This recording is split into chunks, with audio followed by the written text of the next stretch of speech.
Hi, good evening, everybody. Welcome back to DnDTime Worlds. I, as always, am Pete, and I'm very excited to be back building worlds together. Us and you and all of us together making something new tonight here on DnDTime Worlds. And this is kind of the beginning of quote-unquote Season 2 of this show.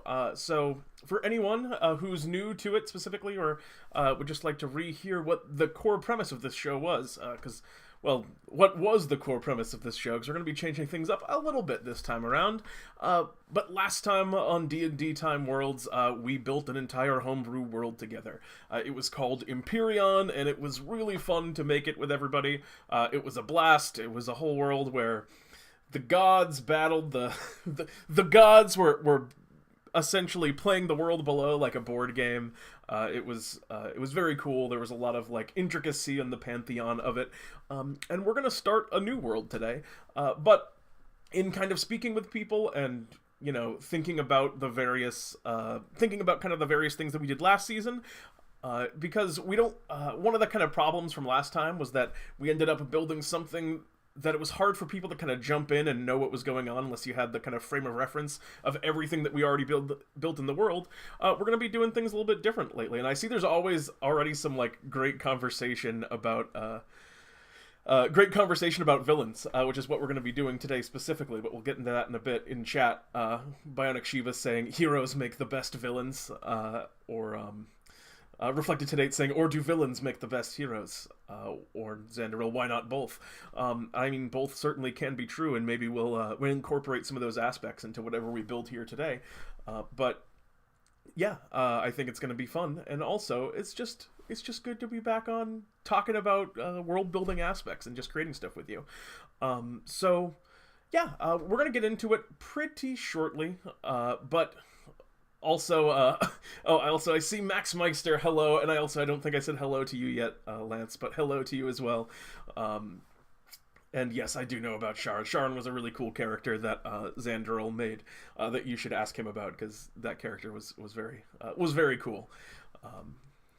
The Lich, haunted to a degree by his past, and just being a Lich in general. I imagine being a Lich for anyone is a little bit tough to kind of wrap your head around.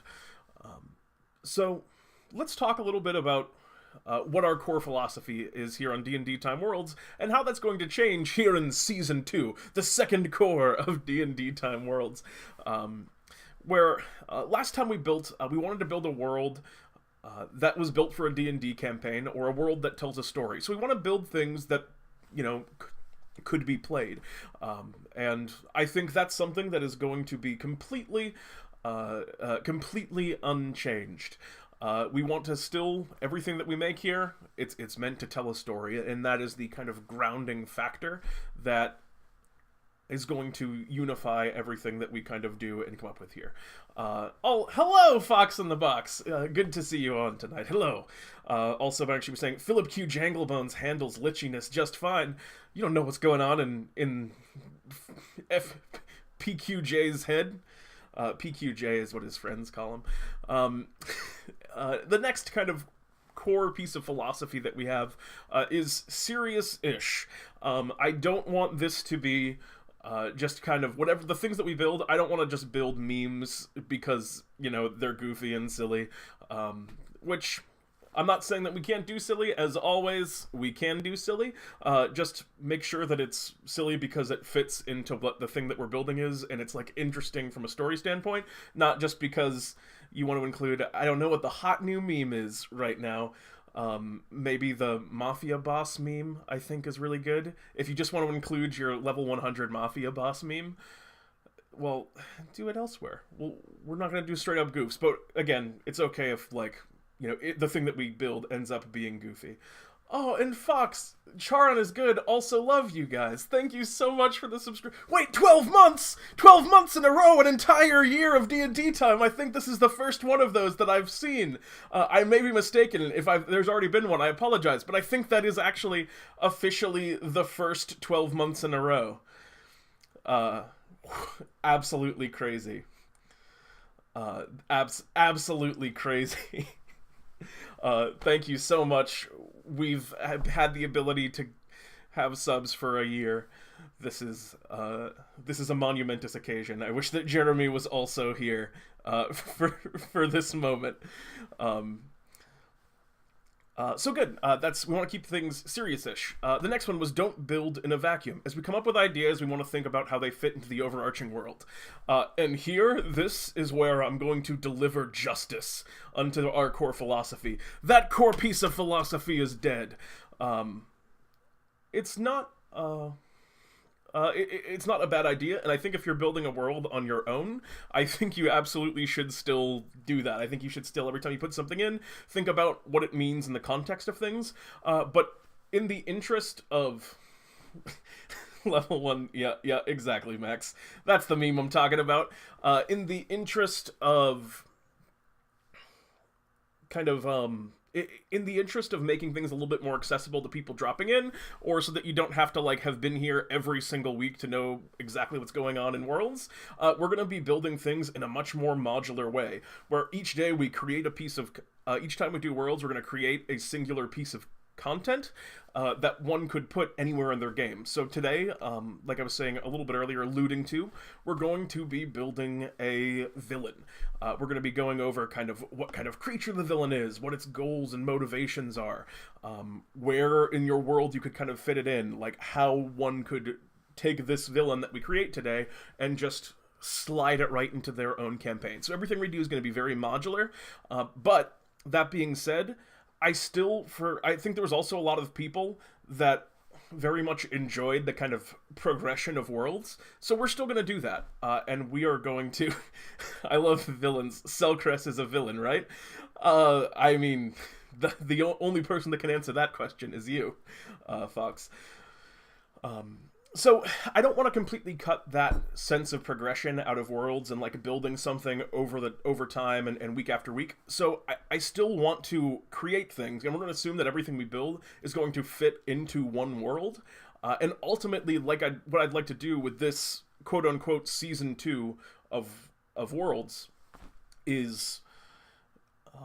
create something akin to a module that people could actually play, and have all of these different little aspects. Rather than last time when we painted Empyreon, we knew exactly what the big picture was going to be. On day one, we said, we are creating a world that is predicated on this big war amongst kind of the gods and the mortals. And that was the whole of that campaign, and then it became something really ridiculous from there, and really cool. But this time, we're not going to do that. Rather than, like, painting a painting, we are going to build puzzle pieces, and then at the end, see how maybe we can fit them all together. And there might be some that we can't fit in, but I also don't want to, like, restrict ideas, because there's definitely also a lot of times last time where people would have, like, really cool ideas that we just couldn't do anything with because so much was already kind of decided. Like, people wanted to put in... I remember there's one point where someone wanted to put in, like, had all these ideas for different dragons that could fit into the world, but there was just, like, nowhere to put them because the world was so heavily based around religion and stuff. So we're going to do it this way, so that way no cool idea can go unwasted. But we're still going to kind of do that progression in the long run. And like I was saying, eventually I would... And this is something that I've always wanted to do. I've always wanted to, like, write up officially a well-done adventure that one could run at early levels, like levels 1 to 5. So I'm going to focus on a lot of kind of low-level content and world building for characters that are of a lower level. So when we build a villain today, I don't want to build that kind of, like, epic level 20 ancient dragon Draco Lich Lord of the Fungus, which, I mean, an undead fungus dragon that's an ancient being does sound pretty radical, but I don't want to do anything that kind of huge.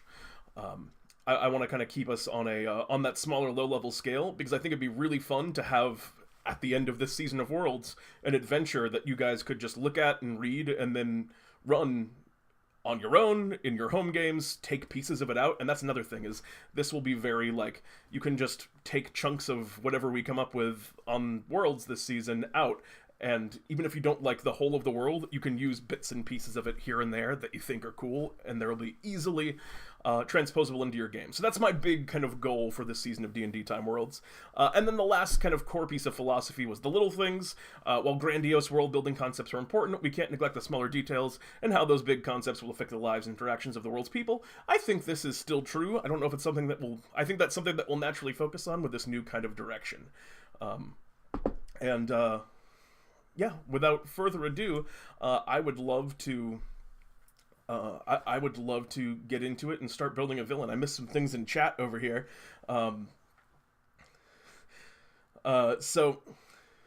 Max Meister says, villain idea, basically Cellcrest, but of hell and fire instead of ice and cold weather.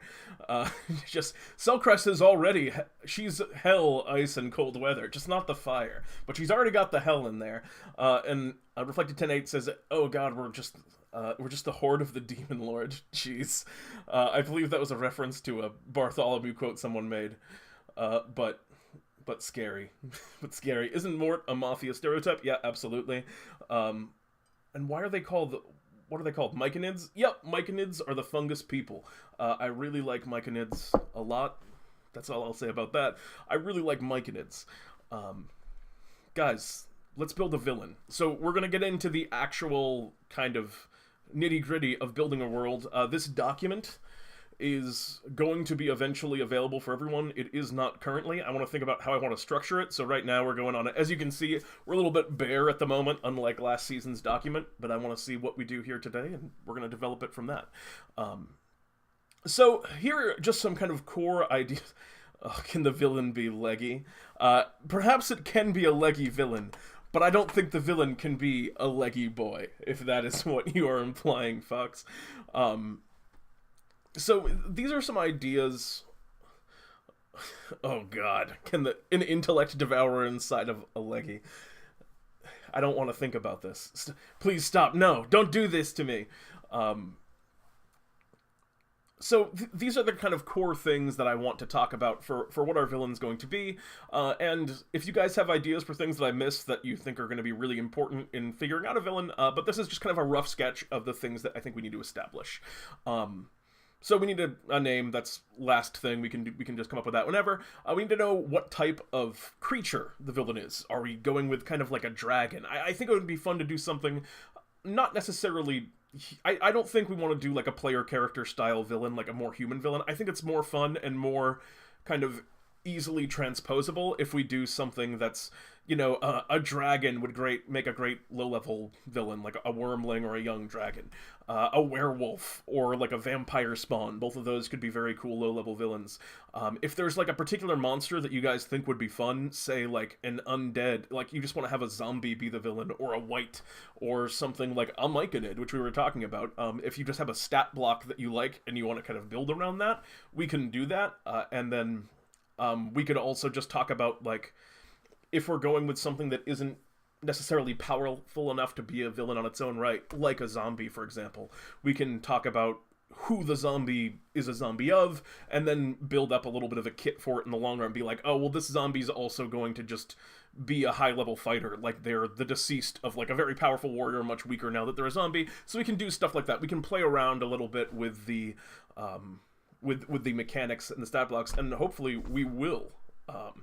Foxmuck says aboleth. I love aboleths. I think those are a little... I lisped a little bit there. I think those are a little bit higher level than I was looking for. I was hoping for something in the CR range of like 3 to 8.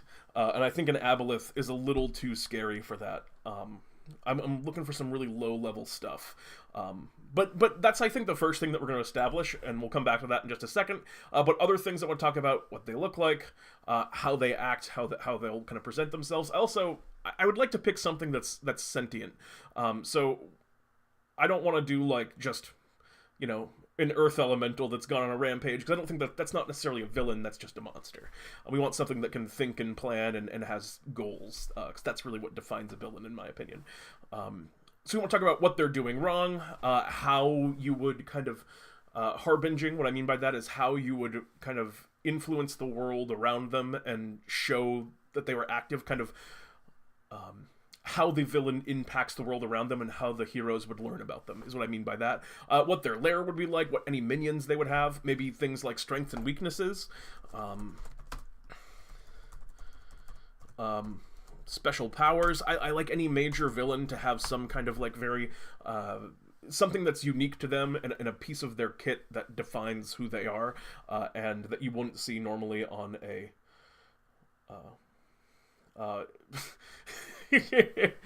that you wouldn't see normally on a creature. I was laughing also about Farfel 13's sentient table fits the sentience requirement. I mean, sentient table would. That's maybe a little silly. Also, Lord of Fungus, what about an ooze villain with sentience? Yeah, an ooze could be something that we could do, a sentient ooze. Like, kind of like the Oblex or something along those lines. The Oblex is a really cool example, and we could make up our own kind of thing. We can use a stat block from the monster manual, or if you guys just have something like, for example, Sentient Ooze, there isn't like a CR5 necessarily Sentient Ooze, but we can just make that up and come up with our own thing in the long run. And maybe we won't brew it on stream, I might just brew it on our own time, but we can talk about, like, just theorycraft what kind of abilities we want it to have, and I'll just make it later. So, what about a cursed sentient weapon? Yeah, that also could be very cool. Let's start getting into it then. Let's talk about the creature type. And I think this is the most fun thing to figure out. I'm gonna just start putting ideas down here. We have an ooze, a cursed or sentient weapon. We could have a... okay, so things, just some basic things, you know, dragon, werewolf, vampire, and doppelganger, ruin their trust early.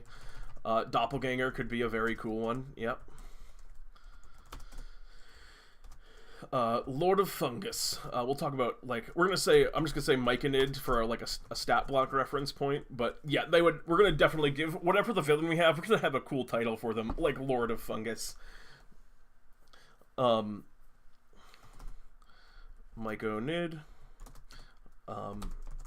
Intellect Devourer. Inside.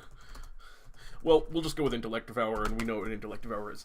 And see, Intellect Devourer inside of whatever we decide the villain is, like, to me, that sounds less like the villain, and more like the minion of a greater villain, because I feel like the Intellect Devourers aren't, generally speaking, they just kind of consume and work for whatever has them. They make great minions, and I think meeting a character that has kind of an intellect devourer in their head is a great kind of in the category of harbinging whatever our villain is. If we're going to do some kind of like aberrant villain, maybe like a mind flayer is scary, and they don't have exactly the kind of stat block I would want for kind of like a big villain where they do a lot of damage very quickly, but aren't necessarily all that tough. But there's like the chance that they just wipe the party out, which is not necessarily what you want for a big final boss battle. So we can maybe make our own kind of mind flare, but that would be kind of a cool thing that we could do.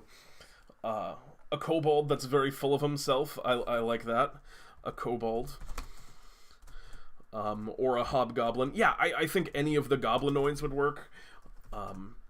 Or any, like, hobgoblin, orc, gnoll, kobold, so on and so forth. An awakened horse. An awakened horse would be ridiculous, and you're correct, no one would ever expect it. So we got some, we're starting to get some cool one here. So Flox is saying, I do like Gnoll. Let's get Gnoll on here and highlight. Because actually, I like Gnolls too. I feel like I don't see a lot of Gnolls in play. And I think part of that is, I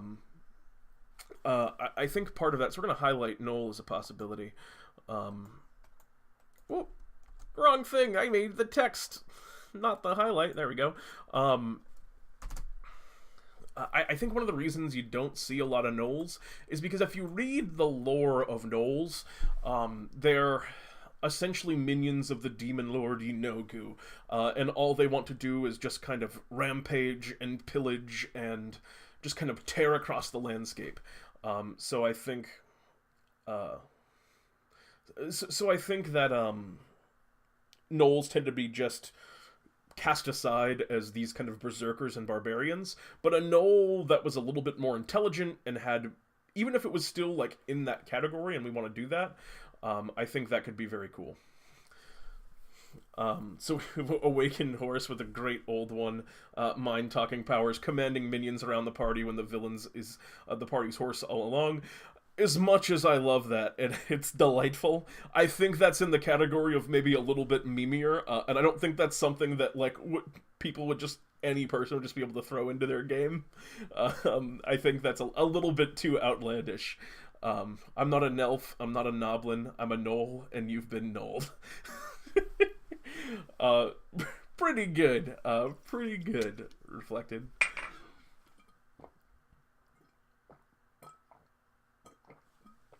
Excuse me. Making worlds is thirsty work. So I don't know. I'm kind of into that one. Is there anyone of what we have kind of on the list here? Is there anything else that's standing out to people in particularly? Ones that I don't think I'm interested in all. I don't really want to do a vampire. I think I've seen enough. I've seen enough vampires. I'm not overly into that. Werewolf, I think, could be cool. The myconid fungus thing we're talking about, I think, could be cool. Or people just, like, feeling gnoll now? Have we kind of settled into that slot? Dragon, I mean, there's endless things you can do with a dragon. We could pick any of those. I did like Crowley's kobold that's very full of himself idea. That could be a cool one, and a bit more of a goofy direction if we want to go the less serious route. So yeah, tell me, what do you guys think? The ooze was also a cool idea. I haven't seen too many oozes.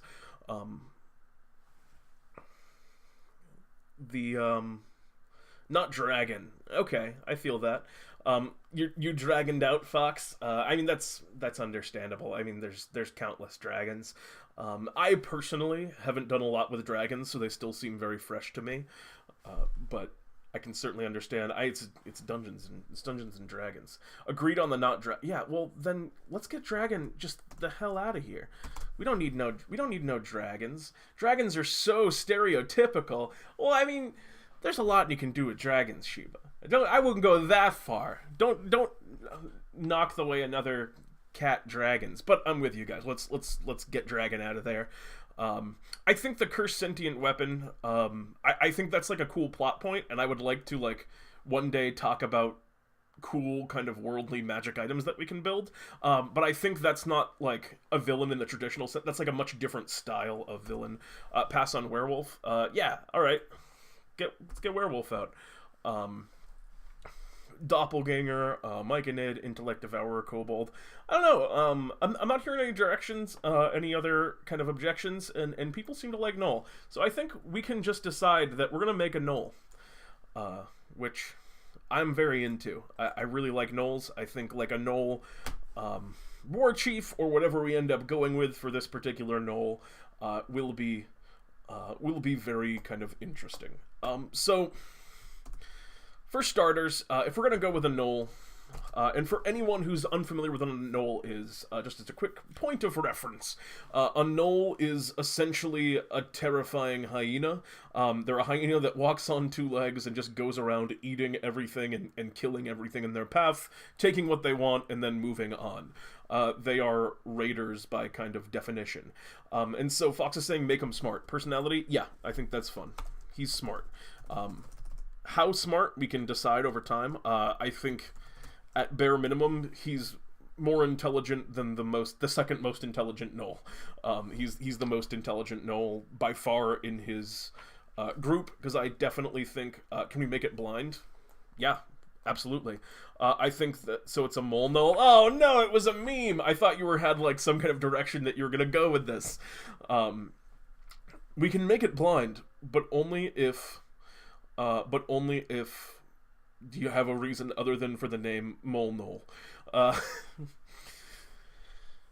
Cleric of Evil. Yeah, we could maybe do like a clerical direction with it, and have it be, and this is a big question for y'all. Do you guys want to, have this creature be involved in, like, a blind seer? Like, that I'm a little bit more into. Like, if we're gonna do, like, the blind seer kind of direction, and then it would also be, maybe that also can be, in the cleric category.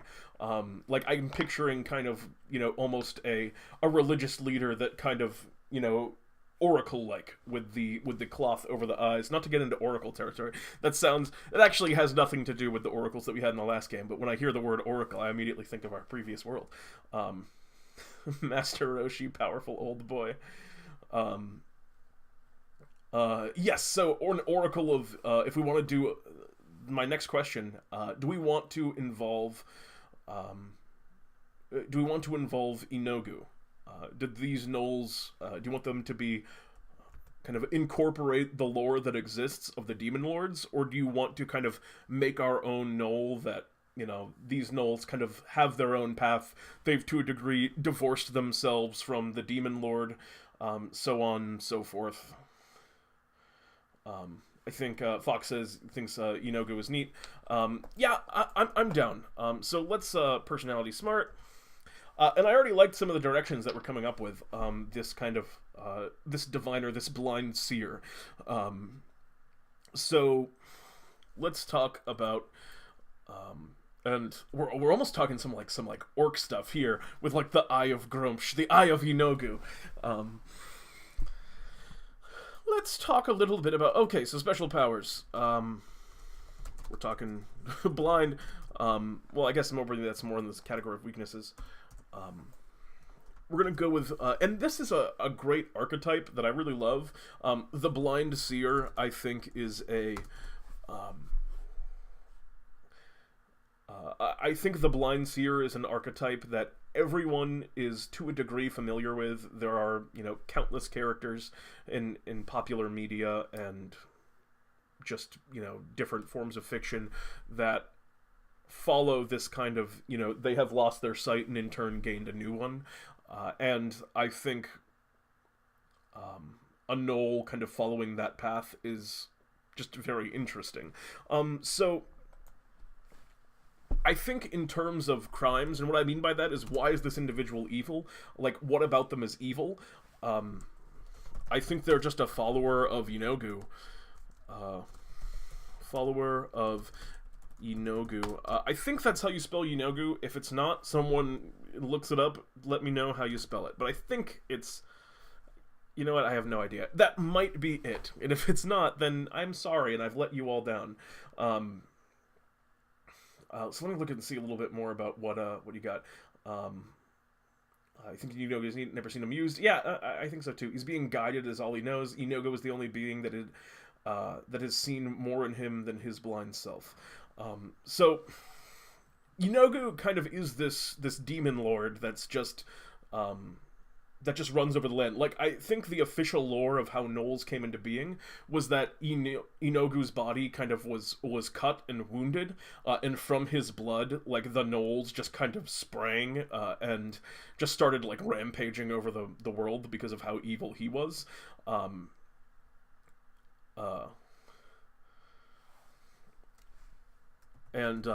So, I think that's a really cool, I think that's a really cool thing, and I think just being a follower of Yeenoghu, essentially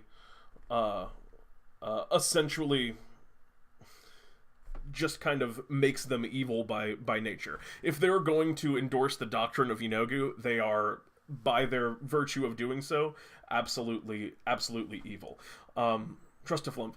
Hey everyone, hey Jeremy, welcome! Also, I just want to say earlier, Fox subscribed, and it was for 12 months, which means that we've been able to get subs for 12 months. That's a fun fact that you missed before. Pretty out of control.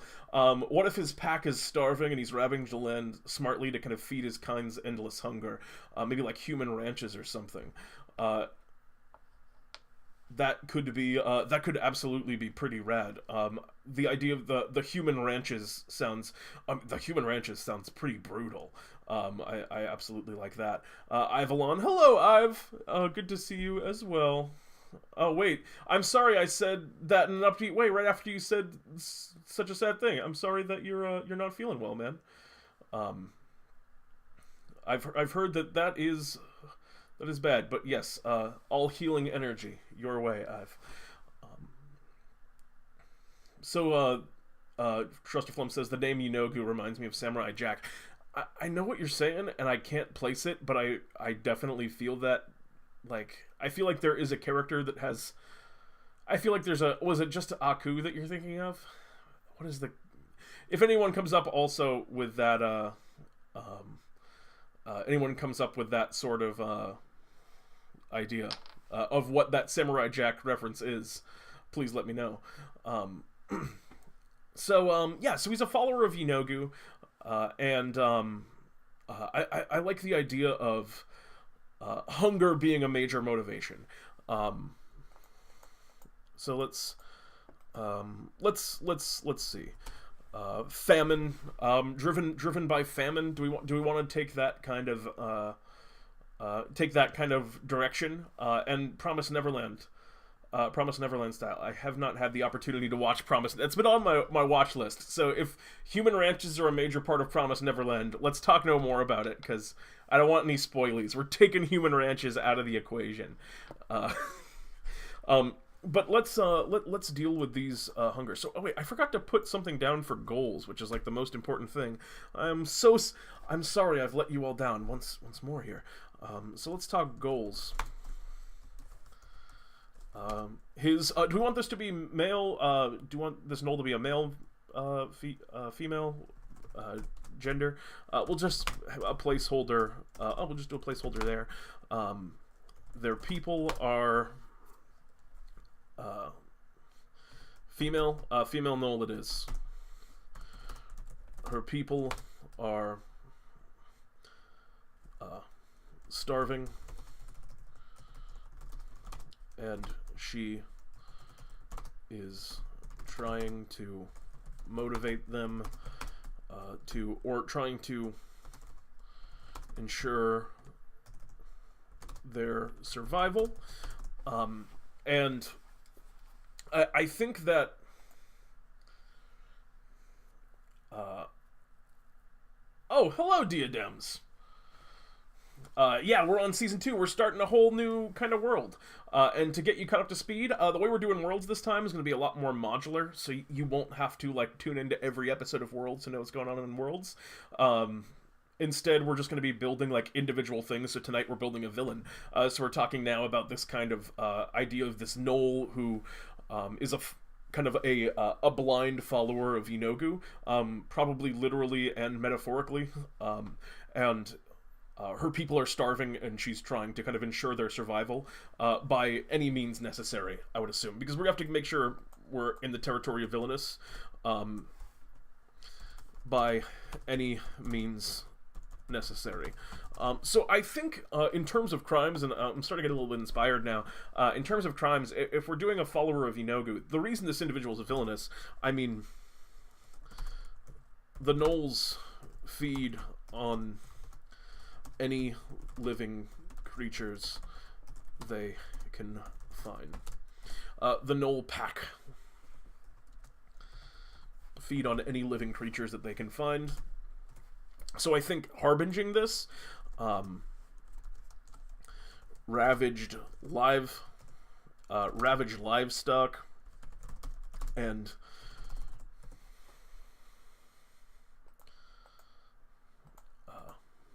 why can't I make these bullet points? Ravaged livestock. We'll just type it again. Live stick. Jeez. Natural animals and wildlife depleted.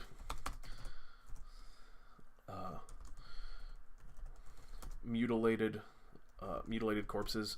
I imagine, like, they would just kind of come over a farmer's land, and to know that kind of this villain was a major kind of player in the world, they would just find, like, stripped out in the wilderness, like, cows stripped down to just the completely inedible parts and, like, bodies. Justin Blum says, that means gnolls eat turtles. That's horrible. I feel like turtles are actually just eaten by people. Oh, I can't spell necessary. Like, humans eat turtles.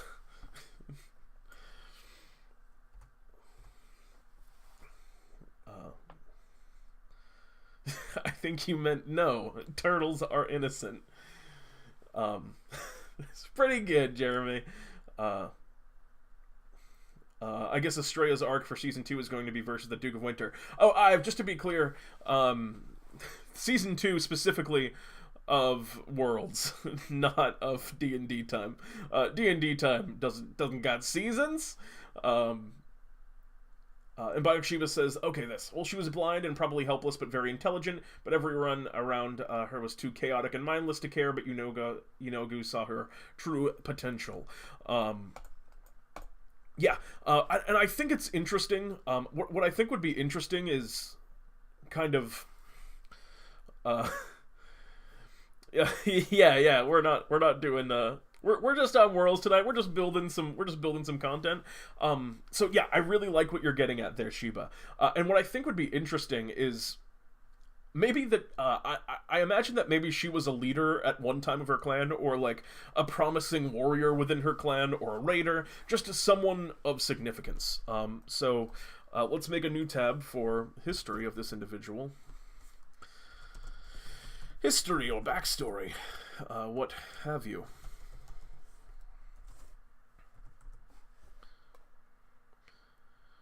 And having this little, like, piece of lore, I think, can really kind of define who she is. So I like this. Once a prominent figure, and I think warrior is the only prominent figure in a Gnoll pack. I think the only thing that you can be in a Gnoll pack is a warrior or not a warrior.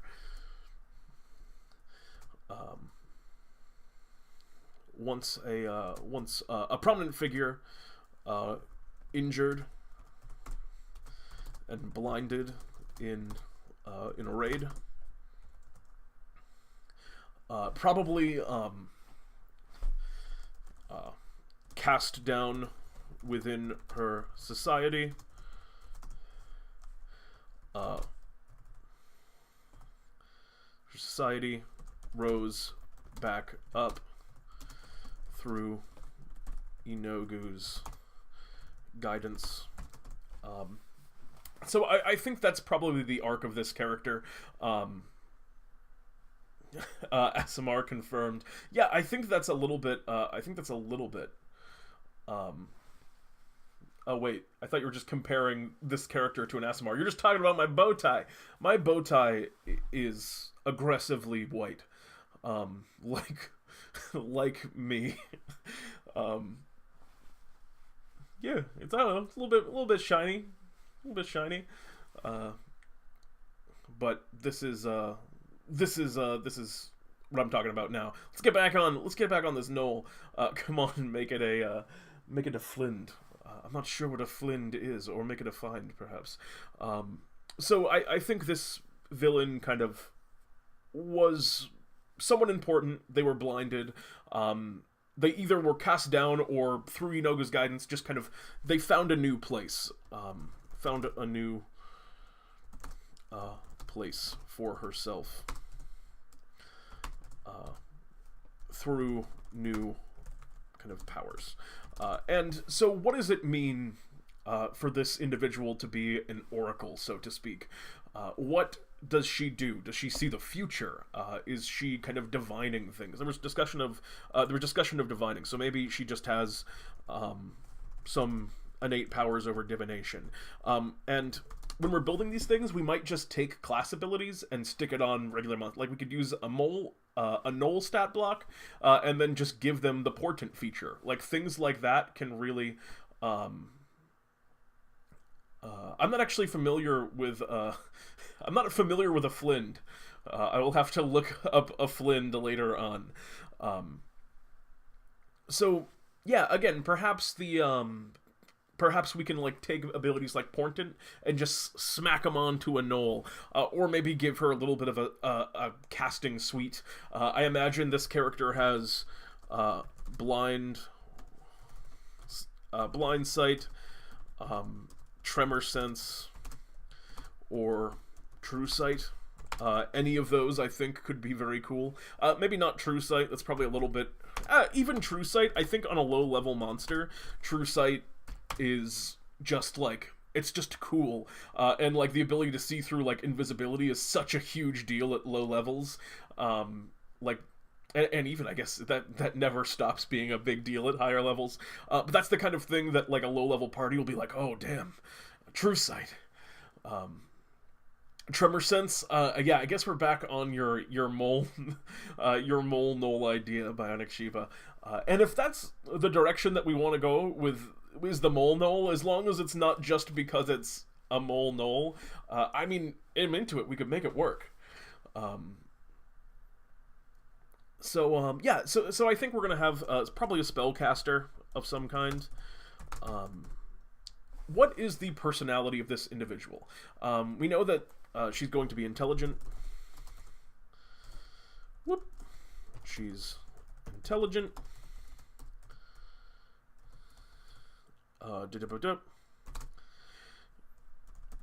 She's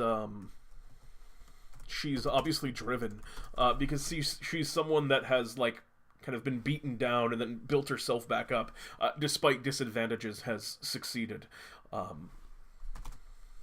Devout, a strong believer in Yeenoghu's power, and, you know, follows the doctrines of this demon lord there. And the doctrines being very simple, kind of like, I think the doctrine of... so this is going to be outside of personality. We're just going to talk raw philosophy here. Whoa! I don't want to print this. I just want to make it bold. Philosophy. I think the philosophy of this... Also, when anyone has an idea for a name for this villain, just shout it. Just let it rip. Boop. Take what you want. Take what you want. I think that's the core driving motivation of this character. That her people deserve, you know, food. They deserve to survive. They deserve to live. They will do anything they can to get it. And the things that they want in life, they are theirs by right. And I think that's the kind of... the driving idea. Banix, done and done. Radical. If there are other name ideas, feel free to... Banix the Mole Gnoll. I refuse to write down the Mole Gnoll. But, I mean, Shiva, that's the best... I also like Shegathor. Oh wait, I crossed off the X. The X is my favorite part about Banix. Shegathor Blackblood is another cool name. That's the beauty of what we're trying to do with this new season of Worlds, is if you want this to be the Mole Gnoll, and to give them a burrow speed, and to do Tremor Sense instead of True Sight, then, yeah, absolutely. Shiva, that's you. That's all you. But I'm just not feeling the Mole Gnoll. What does this individual look like? I think now that we have an idea, we can start to kind of picture out... I think she's large. I was talking about the idea, I don't know how you guys feel about it, I was talking about the idea of she being like a kind of a warrior previously. Large, not necessarily large and imposing in presence, used to be muscular, but some of her musculature has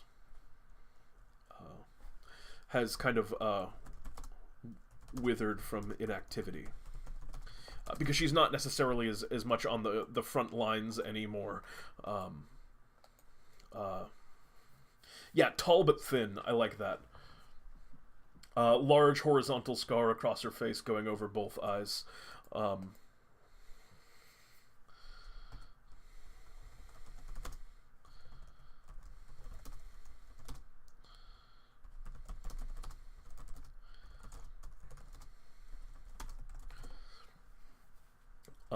And I like the idea that the eyes, I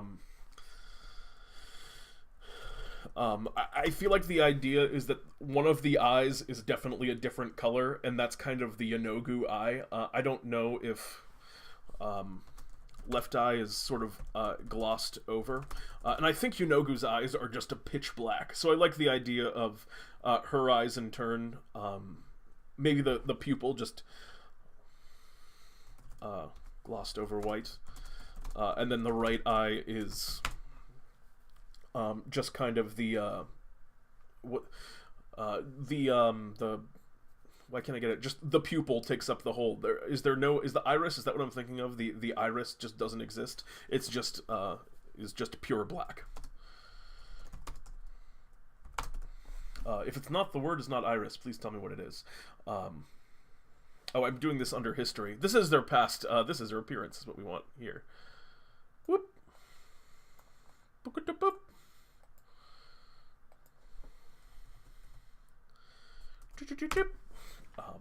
So yeah, I think that's pretty. The sclera. Yes, thank you. Also, that sounds like it could also be a very cool name for a female. I'm just putting that under names. I don't think everyone will immediately recognize out of context what the sclera is, and that is just a cool name for a villain. Sounds like a hyena name. Because that's what I thought it was when you first wrote it down.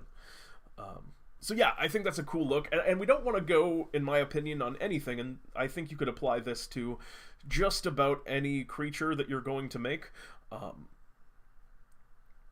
You don't want to go overly detailed on the appearance of this individual, because you just want it to, the whites of one's eyes. Vassal Seju, also, hello, I have not seen you yet, but good to see you. Out in full force tonight, Dedere. What was I saying? You don't want to go too detailed on appearance, because I think the more detail you describe something with, it starts to get lost a little bit.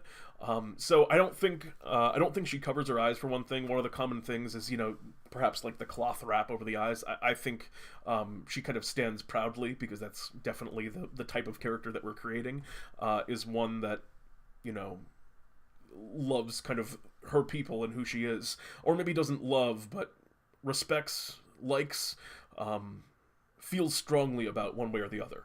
Feels strongly about who she is and her people's relationship with Yeenoghu. So, yeah, I think that's pretty cool. And I think one of the kind of... let's talk a little bit of strategy now. Goals... and I think this is where she's going to start kind of being a... I think this is where she's going to start being a real sort of villain, is in the strategy of this character. Because she is a gnoll that is intelligent, and that is the defining characteristic, that is the thing that gnolls are not. They are just kind of mindless beasts.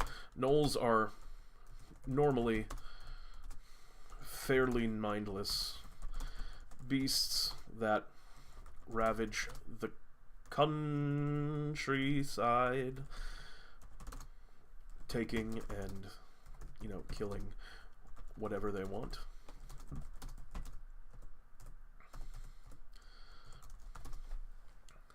Under, we're gonna go with Banix. I like Banix a lot. I really like Jeremy's. Under Banix's guidance,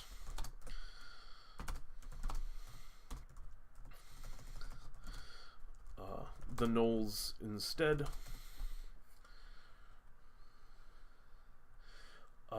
she's able to cast darkness at the very least and prays largely in the pitch black. That's very cool, and I love it. Darkness. Strategy, and we're gonna put under strategy right now while I'm thinking of it. Always always strikes under cover of night. Hit and run tactics to lead to an ambush, and I think we can actually blanket that with tactics, like whatever tactics. So under Banix is instead battle more tactically at her command. So she just makes decisions. Like, she's like, no, we're not just going to run up to these things in the daytime. We are going to, we are going to form parties, and we're going to attack at night. We're going to walk quietly over their walls rather than just running at their front gate and trying to beat it down. Things along those kind of lines. And the gnolls in her command, I imagine, like, weaknesses. The intelligence of the average gnoll. The patience of the average gnoll. These are things that you could kind of use to have in the back of your mind as being kind of low points in Banix's sort of arsenal that the heroes could exploit. They've been told, the gnolls are being told and asked what to do, but they're not necessarily, like, 100% keen on going against their normal kind of traditional, we just run in and just ravage things and don't worry about, things like, formations, which that's just very un-gnoll to do. So probably very easy to break the kind of the phalanxes or whatever it is that these gnolls create as battle formations. Abuses the preconception that all gnolls are stupid. Yeah, absolutely. That's the kind of strategy that I think would be very cool. Very cool. Very cool.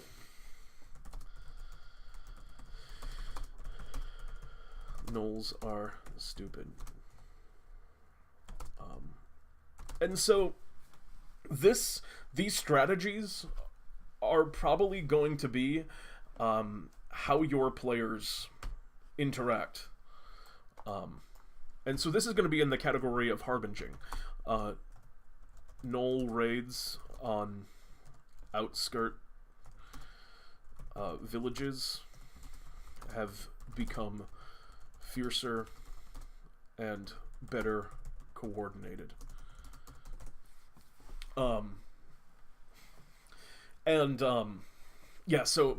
Underestimated in that same category of abusing.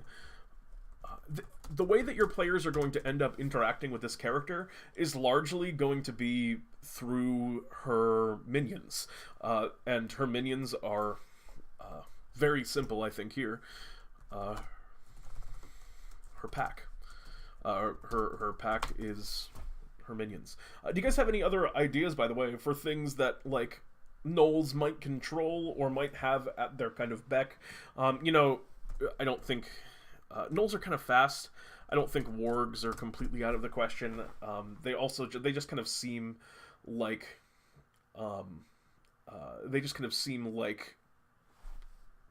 hyenas already, so maybe it's just weird to have a hyena riding essentially a big hyena. Literal hyenas also would be a cool kind of minion of this individual. And also a very big hyena, like direwolf kind of thing that she herself rides. Is just badass, and it's just a cool... it's just like a cool extra way to signify her kind of importance. And I picture that the hyena isn't necessarily, like... If I was going to homebrew that hyena, I would make it a hyena, but I would also make it very clear that this is something that was kind of like a boon from Yeenoghu. Like, the hyena has grown, it has maybe some of those, like, demonic mutations that they have in... Mordenkainen's Tome of Foes. Aura of Starvation. 30-foot, starves non-magic fire. DC 10 fear. Bolsters friendly troops. Cool. I like it. Sure, absolutely. We'll just throw it under special powers. That's definitely could be a very cool. That could definitely be a very cool sort of just AoE effect to have on this character to make it more terrifying when her group is fighting specifically with her. Oh no, my phone has sound on. I'm sorry you had to hear that text noise. Let me turn that off. Yeah, I think that's pretty rad, Lance. What else? Strengths. Well, we've talked about strategy. I think that's in the category for strengths. I don't think we need another separate category. Her minions we've talked about. So we haven't gotten into her personality all that much. The way that the heroes, like I said, are going to interact with her is primarily through her strategies and meeting these Gnoll parties and learning about her through her minions. But we want the moment, and this is what starts to make making a great villain very difficult. We want her to stand out in every moment that she's there. When you think of great villains, you think of things like characters like Darth Vader.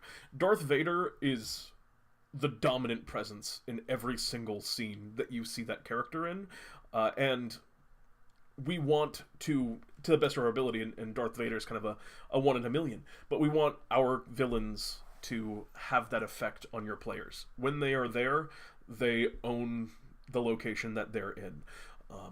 So what about her personality, and how does she behave, and what about her will really, like, draw your players in and make them interested in her?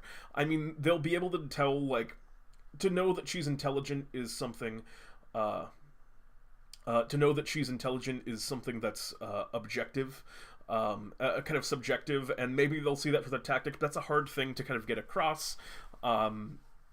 You know, just kind of the idea that she's a worshipper of Yeenoghu and that she's driven, that doesn't have a lot of, like, impact, but I really like what Sheba's getting at here. Extremely caring about her own.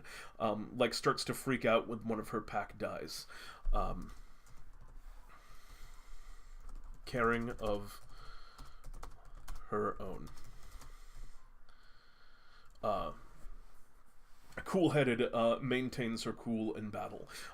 You see, cool-headed is a tough one, because it's very hard to play cool-headed in a way that doesn't seem kind of like just like you're not role-playing. You know what I mean by that? Where playing a cool-headed villain, like, the players won't notice that they're cool-headed. They'll just think that you're not showing emotion as a DM because you're too distracted by what's going on. Cool-headed versus apathetic. Yeah, it's very difficult to roleplay that difference, and if you can pull it off, and I can't think of, like, the kind of things that you would say and the mannerisms other than directly saying it to show that, but I think that could be a very cool archetype. But I like this kind of starts to freak out when one of her pack dies, and I agree that this character does seem like the cool-headed kind of character. Like, she's kind of seen it all in terms of what it means to be a Gnoll. You know, she's been a warrior, she was blinded, she now has this kind of guiding light in the form of Yeenoghu. And I think there also, I think, should be some kind of secondary goal.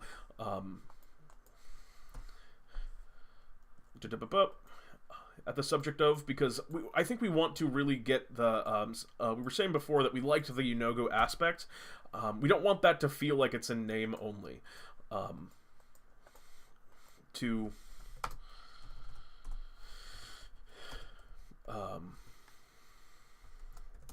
To pay tribute to Yeenoghu in some form. I don't know what that might be. Maybe I feel like there needs to be something ritualistic about the manner in which they raid. You see, Banix Sheep is saying, honestly, it seems like she's someone you can strike a bargain with if you offer a consistent source of food. Maybe, but I think, like, I think that bargaining for food would be blasphemy in the eyes of Yeenoghu. Because what this god is the we take god. The very much the Greyjoy from Game of Thrones, for anyone who's familiar, that we do not sow. I think Gnolls very much have that mentality, and to be given food and to come to an agreement would be a compromise of who they are as a people. And I think that makes them more villainous in their nature. Because the Gnoll, I'm not feeling like the lawful evil Gnoll. Neutral evil, maybe. But, like, the lawful evil kind of, you know, they can be reasoned with, they will keep their agreements. That just doesn't feel necessarily like... doesn't necessarily feel like the Gnoll to me. Leaving effigies of what cannot be consumed. Yeah, I think that could be a cool one. Hello, Maddie! It is good to see you. We're building a villain this evening. So far we have this kind of, Gnoll war leader, by the name of Banix. She is kind of this blind diviner of Yeenoghu, who's kind of, trying to feed her starving people. We're trying to make kind of content that can be easily juxtaposed into any game in this kind of season 2 of DnDTime Worlds. So we can get some cool stuff going on so far here. Effigies of food that is kind of too much. Yeah, kind of, you're thinking like pour one out for Yeenoghu, kind of an idea.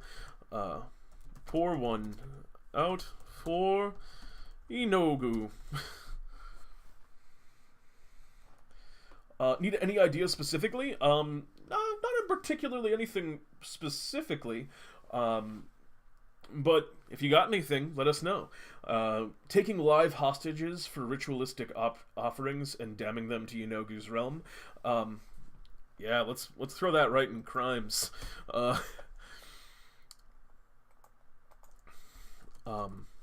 Taking live hostages for ritualistic offerings. Yeah, I like that a lot.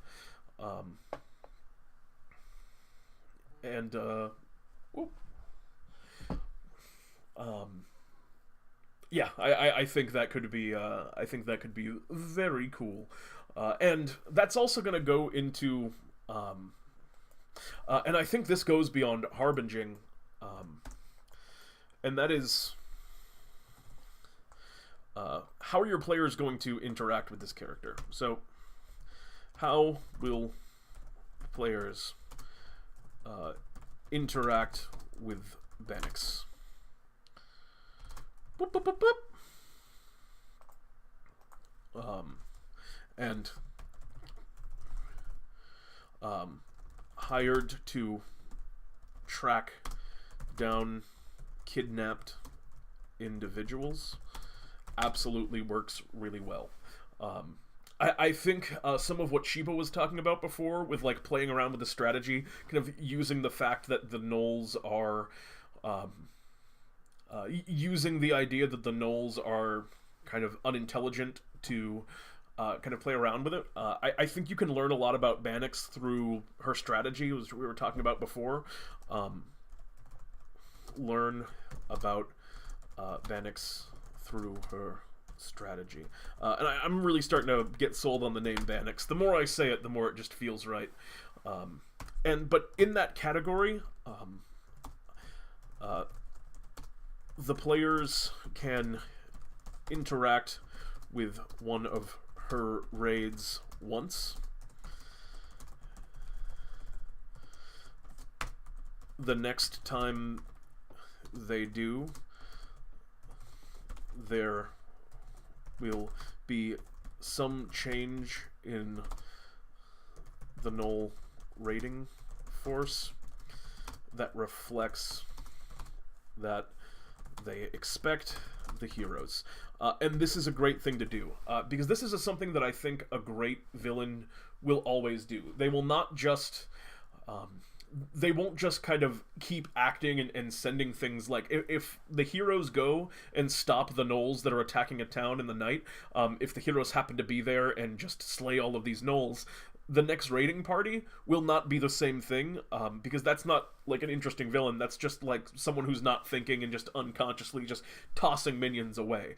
And having the Gnolls in some way be specifically prepared for or go out of their way to target the heroes, that is, I think, a really interesting a really interesting kind of plot point, and it makes the characters feel like they're like, oh no, this is intelligent. There's someone that's behind this, and that'll get the characters to start thinking about, this villain and who the individual is that is kind of pulling the strings. And also on the subject of harbinging, I think it's okay for villagers to just say that the gnolls have changed.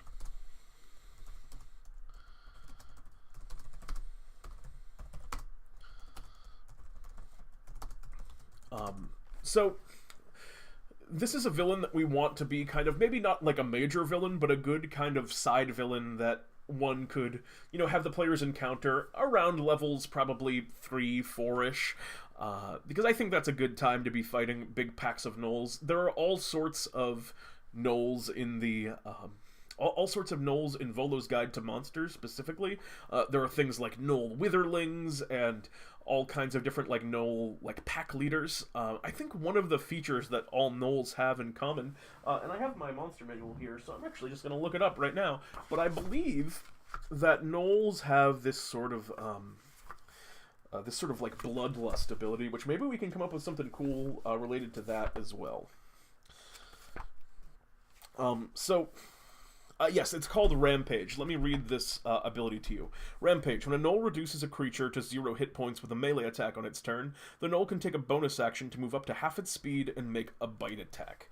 I think we're talking about gnolls that are... starving. That is one of the specific kind of... that is one of the specific kind of features that we wanted to define this pack. So maybe if we're going to do starving gnolls, we can really work, because that already seems very flavorful. For her specifically, she gets Rampage if one of her pack goes down. Yeah, I think that's cool. Rampage triggers as reaction when she loses a member of the pack. Yeah, I think that can be very cool. And the Rampage just in general seems already kind of very flavorful for the starving army. But maybe, and we're talking about bolsters friendly troops.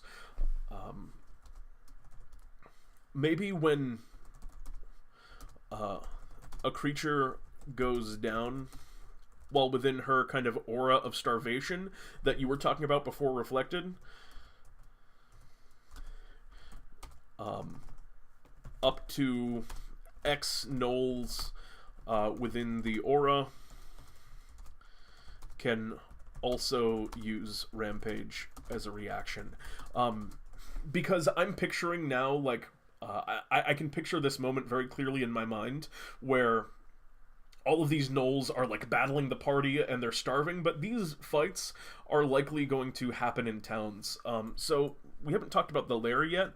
Not necessarily the lair, but the most of the time that this is going to happen within towns and settlements of people.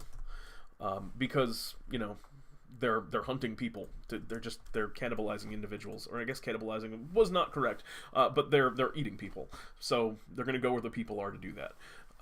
And defending against these forces is largely going to be the dynamic here. You're not going to be hunting these gnolls as much as you are waiting for and just kind of dealing whatever they have to kind of come at you with.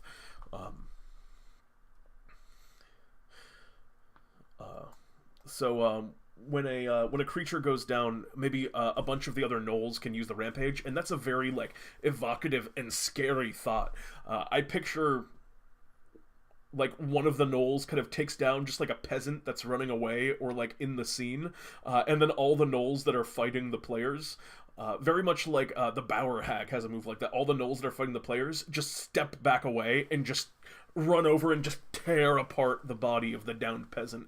And how effectively you use this, how optimally you choose to use this. I think you can make a lot of justifications for it, because that on a player character is very unfun. It's like they go down and then all of a sudden they're just dead because the gnolls all run over and bite them and get a bunch of failed death saving throws and tear the body apart. That's not necessarily fun, but I think using that on non-player characters is really terrifying and dramatic, so in that regard, maybe it's like they can only use that ability, once per encounter or something like that, once per short rest, so to speak. But yeah, I think that that's really cool, and that's going to add a lot of flavor to these gnolls beyond just the regular kind of, these gnolls are special gnolls because she's here. What else do we want to put on this individual? I think her intelligence, we've described her as intelligent. I feel like maybe she's not actually intelligent. I feel like maybe this individual is just extremely wise. The more we've kind of built her out, it doesn't seem like the sort of calculating tactician, but more of just the, inside of your head, know how you're going to think and react to things. And it's already kind of, we're going into that clerical wheelhouse, so that feels a little bit more right to me. I don't know if I read this already. The idea of adding the Hungry Jaws temporary HP to the Rampage also is a very cool option. Minions, her pack adds the Hungry Jaws temp HP to their Rampage. What do you think their den is like? Let's talk about the lair, the den. And do you guys think that you would want to use this group to... would you want the players to eventually raid the den and go and try and, take them down at the source? Or would you rather this group kind of be killed out on the battlefield, in the countryside, and they don't necessarily have a home, but they're always kind of moving, so... they're always at every raid, so the players are just encountering them in the raids? Or could you guys imagine a quest to, go and take out their base, so to speak? The Gnoll Den / Stronghold. Simple burrows. I imagine they're nothing complicated if we're going to have it be, a physical place that they can go to. Simple burrows...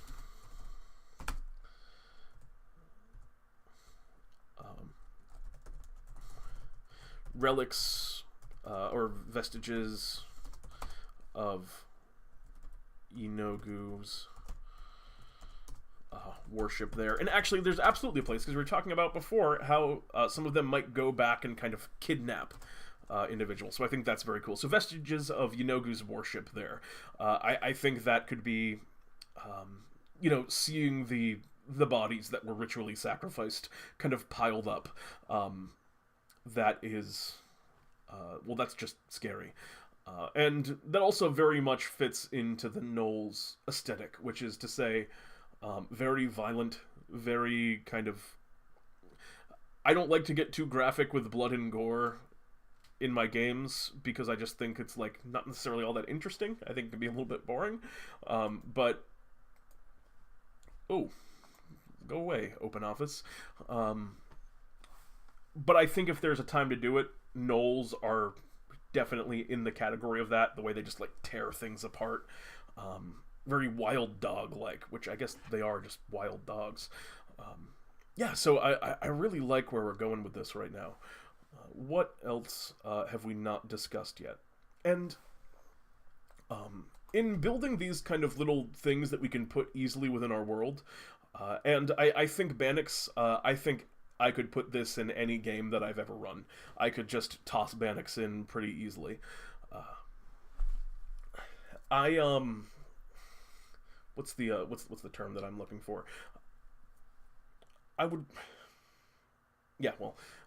lost my train of thought there a little bit, but actually, and on the subject of which, I could use a drink, so I'm going to perhaps take a brief break right now, and then be back in a moment, and we'll continue working on this. But thanks for watching, everyone, and I'll be back in about 5 minutes. So I will see you all soon.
Oh dear.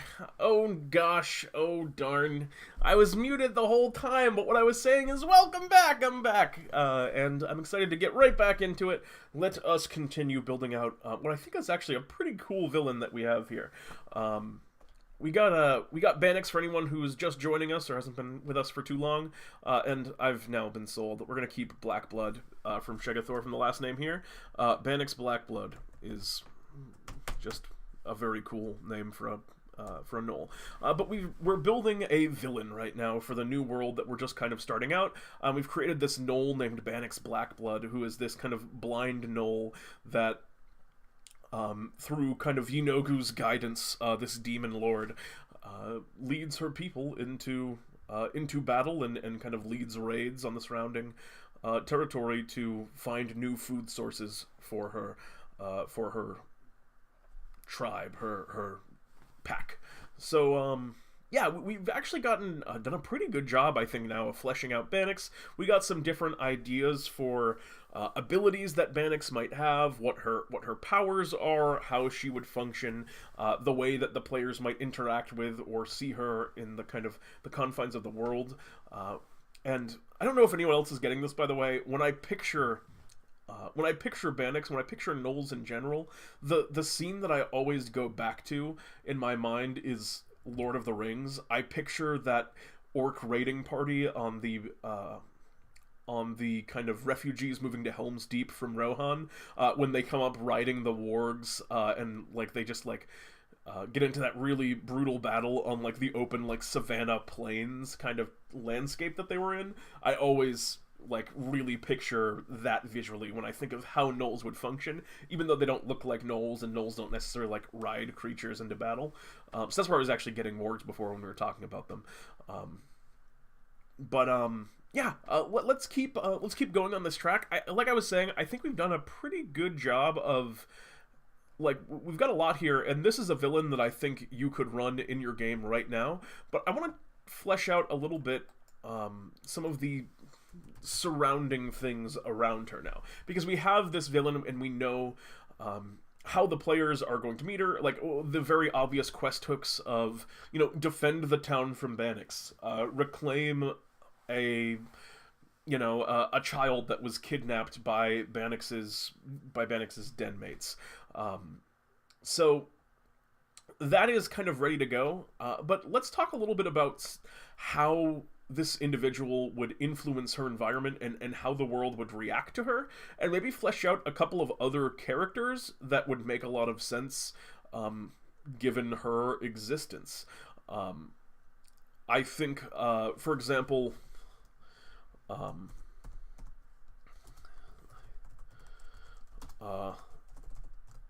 a previous so let's other characters that you could include in a plot that you were kind of, if you wanted to work Banix into your game. Here are some other characters that you could throw into your game, and I think one is an ousted Gnoll war chief or pack leader, angry about his new position, or just found near dead. Because I think the players having the opportunity to meet, say, like a Gnoll pack leader who was the pack leader before Banix kind of came into power, that would be interesting, especially if he was like dying from injuries because of this new pack leader that came in, and then, you know, this is an individual looking for vengeance. This is the kind of the tentative ally. We were talking about this a bit when we were talking about this, I think on the most recent talks, it might have been, where I know we were talking about it when we were talking about dragons. We were talking about the green dragon as like the tentative ally. You could do that kind of, you know, evil individual in the party working with the players, but the players don't know how much they could trust them, and don't know well, whether or not, even though they want the same goal of like seeing Banix dead, what's going to happen when they do? Is this guy just going to take over and they'll just be fighting a different guy instead of Banix? So there's definitely some stuff you could do there, and if nothing else, even if they just like encounter a character like this and kill them, well, that's a great storytelling opportunity. One, for them to learn a little bit more about the villain that they're facing now, and two, for them to just make the moral decision, like, do we help this person can't fight us, they're injured, they're evil, do we just kill them? Or do we, you know, spare them because they're injured and they can't defend themselves? And again, I'm picturing definitely like injured from battle relating to the clan's starvation, or the rise of Banix. And what about other characters that we could kind of include in this? Do you guys have any other thoughts for stuff that we could throw in? Perhaps we could have someone who, you know, someone who doesn't necessarily have the same kind of stakes in it and is more kind of interested in Oldman McWizardface type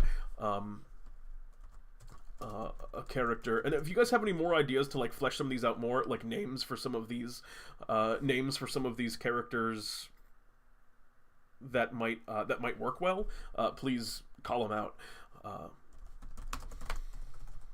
A character that's interested in the Gnoll's behavior more objectively. Rival Gnolls that are being starved out by her overly successful hunt. Yeah, radical. Awesome. Rival Gnolls that are being... We can just take that wholesale. That's really good. Yeah, I love that. Starved out by her overly successful hunts. Because this is a really fun dynamic. Because the battle for those Gnoll souls... sometimes I'm very satisfied. I'm willing to strike a deal just to get rid of her. Willing to strike a deal just to get rid of her. And, you know, so maybe instead of that, like, you know, defeated war chief of the Gnoll clan that we're talking about, maybe it's a completely different Gnoll pack, and he was just almost taken down. And by strike a deal, I mean help the adventurers. Yeah, but then there's also, like, and I think some of that can really get into the realm of the players feeling like they have an impact on the game when they interact with this Gnoll clan, because I imagine that's something that can go a couple of different ways. Like, I'm sure that Banix has told them that they are all children of Yeenoghu, and that under her shelter they could grow and prosper, and they would never go hungry again. I bet you Banix has offered to, like, bring those Gnolls into their clan, into their pack, and they didn't out of pride or whatever other reasons that they have. But the big thing to know is that the villain's name is Banix, and that she's a Gnoll. And she's blind, and she's doing her best to improve the Gnoll's station in the world. And if you have all of that, then you're probably good, Max. But that'll get you mostly up to speed. I'm sure there's some details that you'll miss. But yeah, I liked Banix a lot, Jeremy. We kept the last name. The full name is Banix Blackblood, which has a lot of B's in it, which feels good, and it feels extremely fantasy. Because everyone knows you gotta just make it rain alliteration in your fantasy names. If there isn't at least 3 of the same letter at the start of words or at the start of syllables, you're doing it... Well, I'm not going to tell you you're doing it wrong, because you're probably doing it right, because there's no bad fantasy name. Not the bees. So yeah, I think that's really cool. Willing to strike a deal to get rid of her. But depending on player interaction, this is what I was getting at before, with players feeling they really have a lot of impact on the world. Depending on the way the players interact with Banix, with them, they may end up joining and bolstering Banix's forces. So, like, maybe the players talk with them and they can't reach a bargain, and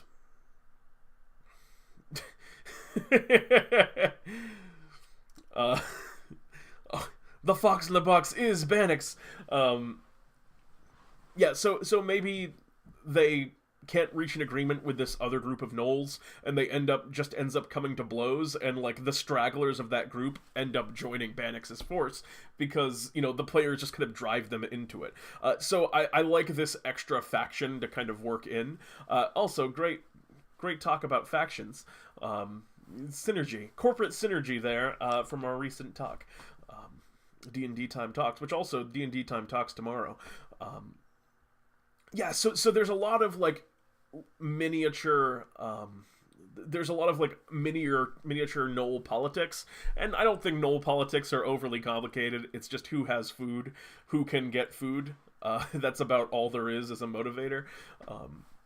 Very cool though, and adds that extra little bit of intricacy to it. Banix Shiba, she's batshit crazy. Other Gnoll pack. I mean, yeah, pretty much.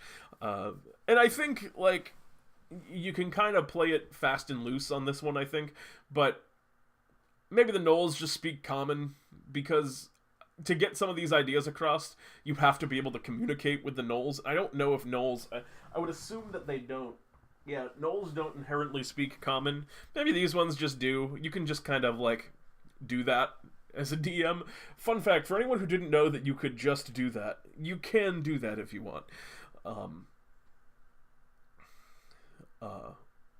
Maxmeister says, I imagine Banix is a muscular Gnoll and stronger in comparison to the others. Plays Pillar Man theme. I'm not familiar with Pillar Man, but we ended up going with, because she was kind of this this blind Gnoll, more priest figure. She was someone who used to be muscular, so she's very big and like tall, but also reedy from just like not fighting as much recently. Players interrogating Gnoll, why are you eating babies? Gnoll, ... And I think the reason why the Gnolls are eating babies is because they are hungry. So maybe they can just figure it out using context clues, and they don't need language. Yeah, so I was getting at this character. So I just started to talk about the idea of characters that's interested in the Gnoll's behavior more objectively. Perhaps researching the Abyss, demon lords, or other kind of similar entities, and has heard about the bizarre behavior of this particular Gnoll pack. Other interesting characters that you might have in kind of relation to these Gnolls are a local militia captain who's risen up and taken to training commoners to defend themselves.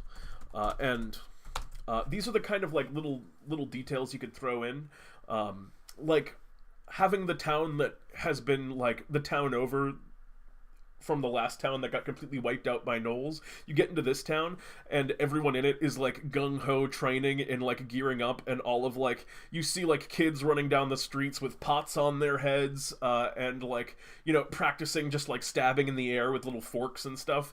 And the town isn't like they're incompetent, and there's also like there's a couple of ways you could take it, and I'm gonna just choose one. So in the town members are incompetent militia that are going to get themselves killed more easily by fighting. Like I can imagine a lot of fun describing the townsfolk to players coming into whatever the town is, and as the kind of players get close, and they're starting to like see the way the town is defending themselves, they see like, oh god, this is absolutely hopeless. They're using like they're creating big bales of straw for their barricades, which the Gnolls are going to throw one torch at and it's going to explode. Like they're putting armor on people that aren't strong enough to wield it, and they can't even move. Like there's a lot of potential there where I think players could have a lot of fun, like interacting with a town via like helping them prepare their defenses. Could be a very interesting one.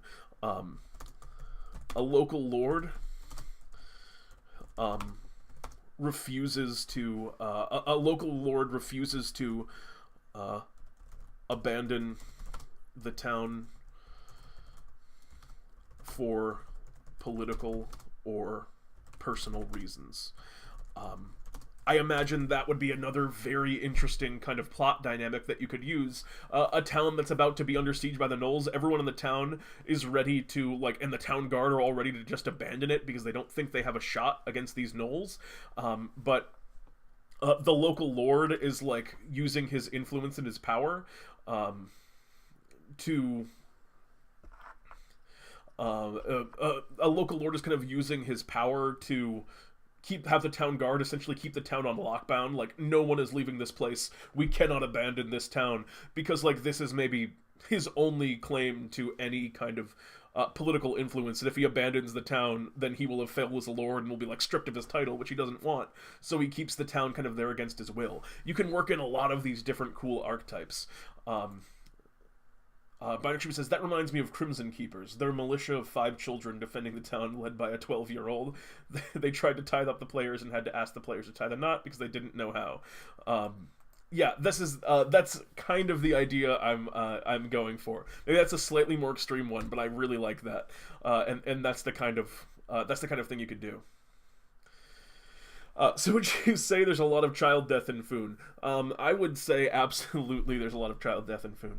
Reflected 10.8 asks, along the road you see a caravan of women and children... Oh, not asks, says, along the road you see a caravan of women and children with fear and despair in their eyes.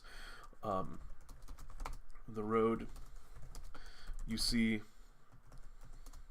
a caravan of women and children with fear and despair in their eyes.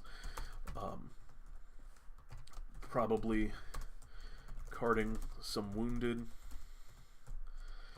have stories to tell about the black-eyed, about the blinded gnoll. Yeah, that's a really good that's a really good just kind of plot mechanic there. And if you're you could also just go, like, really extreme. Actually, there's another one you could do. Just a Gnoll Hunter. I don't even think I need to I don't even really think I need to, like, go into more detail. Hired by a town. I'm going to anyway. I lied. The second I said that, I realized I'm going to go into more detail. Hired by a town for his expertise in slaying gnolls. Could be a phony. Could be actually good at killing gnolls.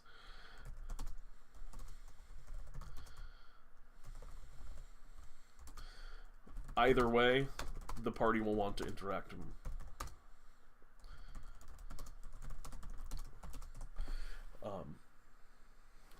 Demon Hunter tracking it over Gnoll Hunter. Yeah, and you could do a lot of different ways, just like the Monster Hunter. We'll generalize it more to Monster Hunter. They call me Nolan, the Gnoll Hunter, which, if you're gonna go with, like, the phony route, having him be specifically a Gnoll Hunter and having it be that granular will actually probably get your players thinking along those lines, like, wow, the town's upset by gnolls and a Gnoll Hunter just happens to show up, what the hell? And that will prompt them to, like, look into it and talk to this guy. Yeah, I want to meet this fucking guy that's claiming that he's killed 1 million gnolls in his day. Or it could be, you know, or maybe he's actually just a Gnoll Hunter and he goes where the gnolls go. Cool stuff. And you wouldn't use all of these if you were going to run Banix. Evidence of fraud is eaten away by the gnolls. Oh no! Oh, the Gnoll Hunter. It's like Troll Hunter. You wouldn't use all of these. You would pick and choose 1 or 2, because again, and to bring us back to one of our core philosophies of this season, we're making modular content. So you use the ones that you think would fit very nicely into your game. Like, you already had plans for, like, this small local town to have, like, a real prick of a lord. We'll use that idea, use that little plot hook of the local lord, like, not wanting to abandon the town that's beset by gnolls. You already had the idea for this kind of, like, plucky kind of monster hunter character that you want to use, well, great, use this hook and tie Banix into it. And so we want to make stuff that you can use for whatever. And the Gnoll Hunter, it could just be like, you can use any character for this. It could be it could be just like any NPC that's relatively powerful that you want to introduce to the players. Like, you can use that archetype for anyone. A were-hyena that hunts gnolls because he hates the bad names they give to hyenas. A were-hyena that's really good. That hunts gnolls because he hates the bad name that gnolls give to hyenas.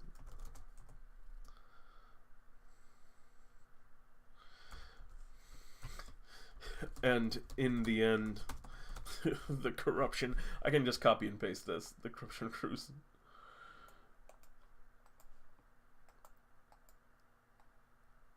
Well, paste without formatting.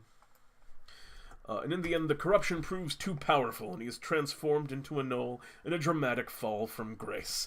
I don't know how that would work exactly, but I like it. Maybe you can do something with it. That could be pretty cool. This were-hyena idea. Oh, I put him under Gnoll Hunter by accident. He needs his own bullet point, or she.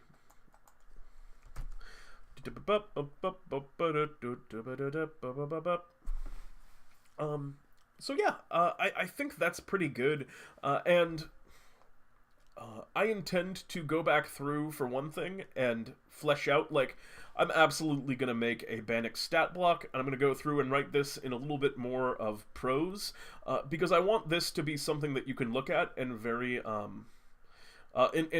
easily sort of just use as a resource, and just toss this character into a game. And eventually, once we've done enough of these on this, our new world that we're kind of starting here tonight with this villain, once we've done enough of these, we can start, like, placing them all together, and then maybe make, like, a little module that we could run then later on. Very cool. Can't hyenas change genders like frogs? I meant sex, not gender. Yeah, natch. Or did I make that up? Animal facts. Animal facts. Animal facts. Animal facts. Animal facts. I don't know if that's true. That's pretty wild. That's a crazy feature that they that I did not know that about hyenas. Pretty crazy. Yes. If you're interested in those animal facts, I shan't read them here, but you could absolutely read them in chat. And there it is, folks. Yeah, I don't know. I think we've done a pretty good job of getting Banix Blackblood going. This is a terrifying character that I wouldn't want to encounter.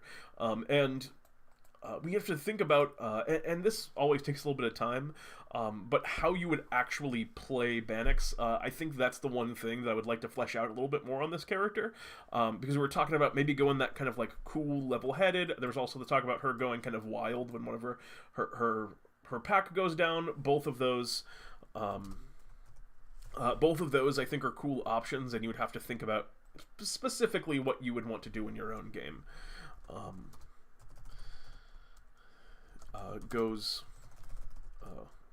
So, or I guess they don't have to be mutually exclusive. They feel a little bit mutually exclusive, but they don't necessarily. So level-headed goes wild when one of her pack mates falls.